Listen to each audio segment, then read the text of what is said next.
안녕하세요. 저는 올해 65세가 된 평범한 남자입니다. 오늘 여러분께 제 인생에서 가장 힘들었던 순간, 그리고 제가 어떻게 모든 것을 잃게 되었는지 솔직하게 털어놓으려 합니다. 제 이야기가 누군가에게는 작은 경고가 되고 또 위로가 되었으면 좋겠습니다. 저는 38년 동안 한 직장에서 일했습니다. 아침 6시 해가 뜨기도 전에 집을 나서서 밤 10시가 넘어서야 돌아오는 생활의 반복이었죠. 그 흔한 해외여행 한 번 못 가보고 주말에도 가족들과 시간을 보내기보다는 밀린 잠을 자기에 바빴습니다. 왜 그렇게 살았냐고요? 다 저희 가족, 그리고 은퇴 후의 제 모습을 위해서였습니다. 이 고생도 몇 년만 참자. 은퇴만 하면 아내랑 손주 재롱도 보면서 편하게 살 수 있을 거야. 그 생각 하나로 버텼습니다. 아이들이 어렸을 때 운동회에 가지 못해 울면서 전화하던 딸의 목소리가 아직도 생생합니다. 아빠, 다른 친구들 아빠는 다 왔는데? 그때마다 가슴이 찢어지는 것 같았지만 저는 아빠가 돈 벌어서 너희들 좋은 것 많이 사줄게라며 스스로를 위로했습니다. 아내는 더했습니다. 혼자서 집안일, 육아, 시부모님 뒷바라지까지.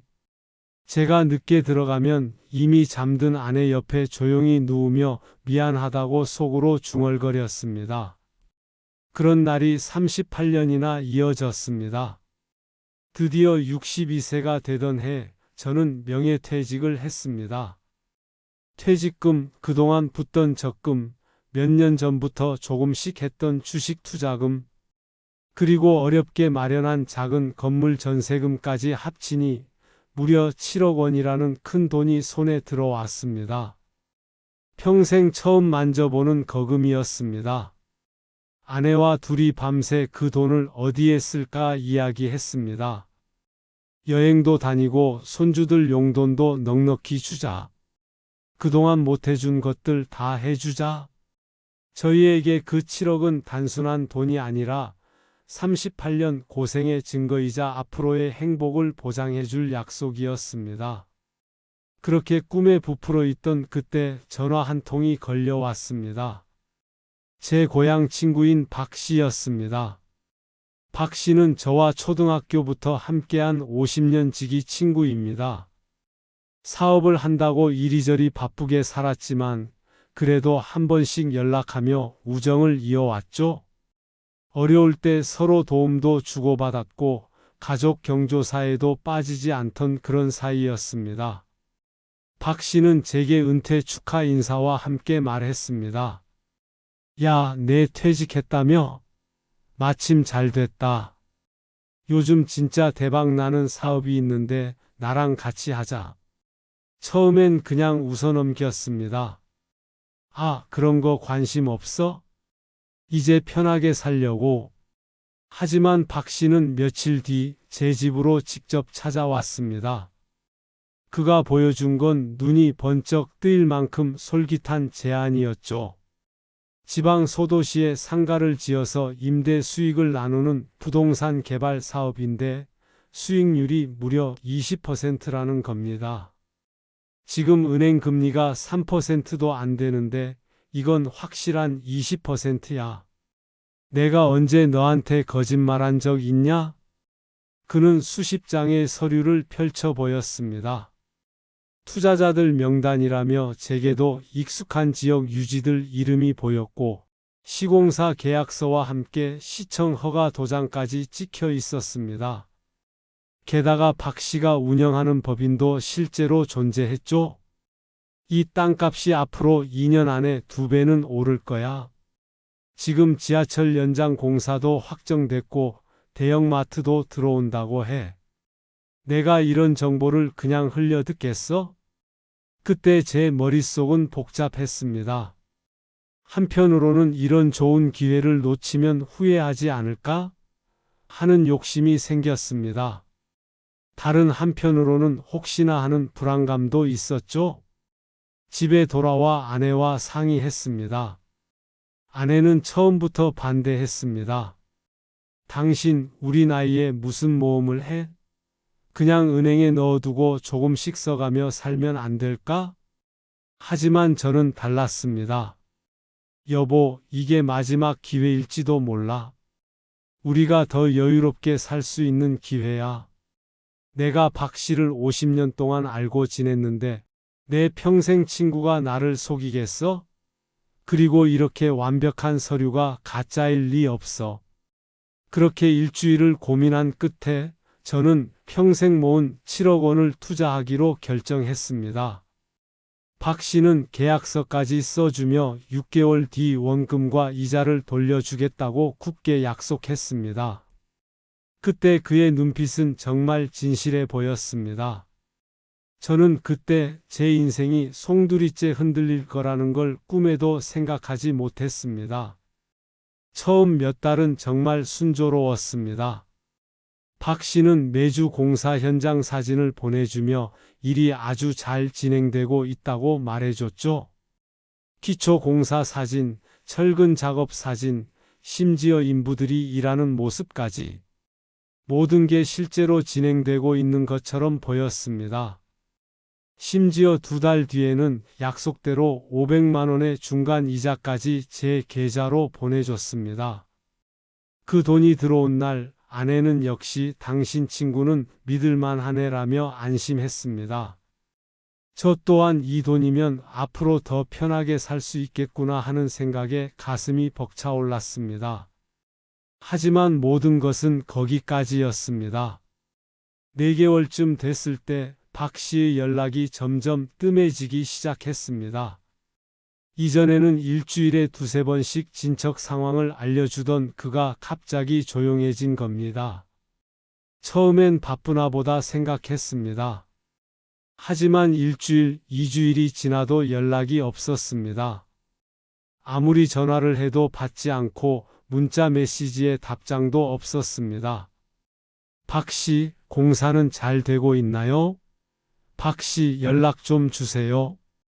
수십 번 보낸 메시지는 모두 일십으로 끝났습니다. 불안한 마음에 직접 공사 현장을 찾아갔습니다. 내비게이션을 켜고 1시간 반을 달려 도착한 그곳에는 철근 몇 개만 덩그러니 서 있었고 인부는커녕 개미 한 마리 보이지 않았습니다. 주변 상인들에게 물어보니 공사?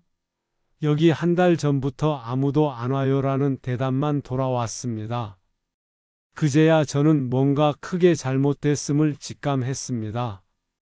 급하게 시청에 가서 확인해 보니 박 씨가 보여줬던 허가 서류는 모두 위조였습니다. 그가 사업을 한다던 그 땅은 박 씨 명의도 아니었고 심지어 건축 허가 자체가 나지도 않은 상태였습니다. 이 토지는 개발 제한 구역이라 상업 건물을 지을 수 없습니다라는 공무원의 말이 귓가에 맴돌았습니다. 그 모든 것이 완벽하게 짜인 사기극이었던 겁니다. 집에 돌아와 아내에게 말했습니다. 여보, 우리 돈 다 날린 것 같아. 아내는 처음엔 제 말을 믿지 않았습니다. 무슨 소리야? 박 씨가 그럴 리 없어? 당신이 잘못 본 거 아니야? 하지만 제가 가져온 증거들을 보고 난 후 아내는 그 자리에 주저앉아 울기 시작했습니다. 38년을 모은 돈인데 그날 밤 저희 부부는 껴안고 울었습니다. 50년을 같이 산 친구에게 배신당한 배신감, 제 자신의 어리석음에 대한 분노, 그리고 앞으로 어떻게 살아야 할지 모르는 절망감이 한꺼번에 몰려왔습니다. 다음 날 바로 경찰에 신고했습니다. 하지만 이미 박 씨는 사라진 뒤였습니다. 그의 사무실은 비어 있었고 집도 이미 다른 사람에게 넘어간 상태였습니다. 알고 보니 저 같은 피해자가 한둘이 아니더군요. 저처럼 은퇴한 사람들, 평생을 모은 돈을 한순간에 날린 주부들, 총 피해 금액이 무려 200억 원이 넘었습니다.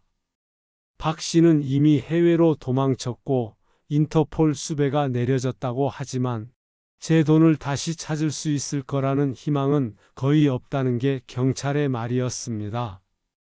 그날 이후 저는 지옥 속에서 살았습니다. 아내는 충격으로 한동안 말을 잃었고 저는 매일 밤잠을 설쳤습니다. 내가 평생 일해본 돈인데 대체 내가 왜 이렇게 어리석었나? 밤마다 제 자신을 원망하며 눈물을 쏟았습니다. 가족들에게도 미안했습니다. 아들에게 전화했을 때 아빠 괜찮다.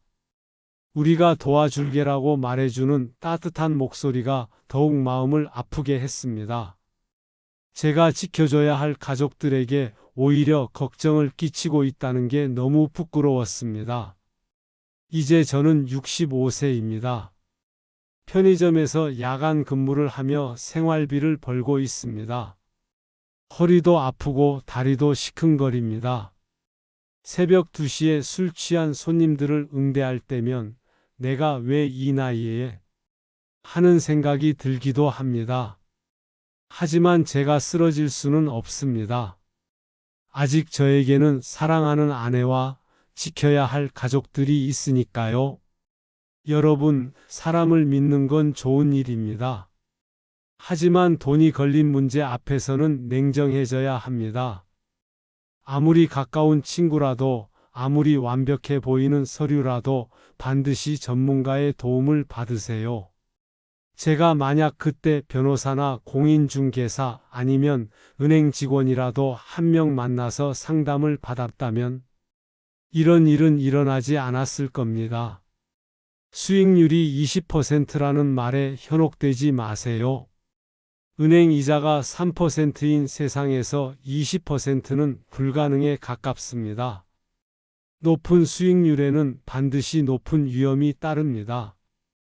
믿을 만한 사람이라는 말도 조심하세요. 50년 친구도 돈 앞에서는 변할 수 있습니다. 사람은 믿되 돈 거래에서만큼은 철저하게 확인하세요. 서류가 아무리 그럴듯해도 직접 확인하세요. 요즘은 위조 기술이 너무 발달해서 진짜와 구별하기 어렵습니다. 반드시 해당 기관에 직접 문의해서 확인하세요. 저는 제 실수로 7억 원을 잃었습니다. 하지만 만약 제 이야기가 여러분 중 한 분이라도 이런 피해를 막는 데 도움이 된다면 제 고통도 의미가 있다고 생각합니다.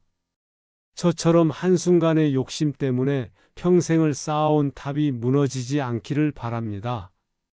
여러분의 소중한 노후 자금 꼭 안전하게 지키시길 바랍니다. 지금도 편의점에서 야간 근무를 하고 있지만 저는 포기하지 않을 겁니다. 비록 늦었지만 다시 시작할 수 있다고 믿고 있습니다. 여러분도 힘든 일이 있으시더라도 포기하지 마세요. 우리는 생각보다 강한 사람들입니다. 끝까지 들어주셔서 진심으로 감사합니다.